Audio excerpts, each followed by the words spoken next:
శివుడే నాకు అన్ని అనుకునే వారికి శివుడే తోడుంటాడు. శివుడే నా లోకం అనుకునే వారికి తనకి లోకమే శివుడైపోతాడు. అలాంటి శివభక్తులను ఎట్టి పరిస్థితుల్లో బాధ పెట్టకండి.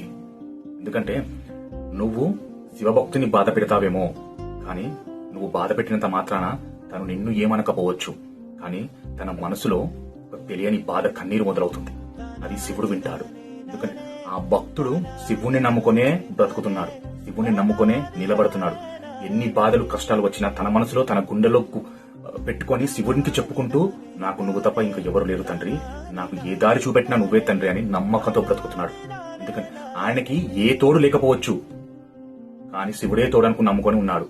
అలాంటి వ్యక్తిని నువ్వు బాధ పెడితే తన లోపల గాని ఆ బాధ కుమిలిపోయి కన్నీటి ద్వారా బయటికి వచ్చిందా, అది మాత్రం శివుడు వింటాడు. ఎవరైతే తనను బాధ పెట్టారో ఎట్టి పరిస్థితుల్లో వాళ్ళు శివుడు వదిలిపెట్టాడు. అంతే. శివభక్తుల్లో ఉన్న గొప్పతనం ఏంటంటే శివుణ్ణి ఆరాధిస్తూ బ్రతకడం. శివుణ్ణి ఆరాధిస్తూ బ్రతికే వారికి అన్నీ శివుడే అవుతాడు. లోకమే శివుడైతాడు, ప్రపంచమే శివుడైతాడు. ఆ భక్తుడికి శివుడే లోకం, శివుడే అన్ని. అలా బ్రతుకుతారు ఆ భక్తుడు. అలాంటి భక్తులను బాధపెట్టకండి. హర హర మహాదేవ శంభో శంకర. శివుడే నాకు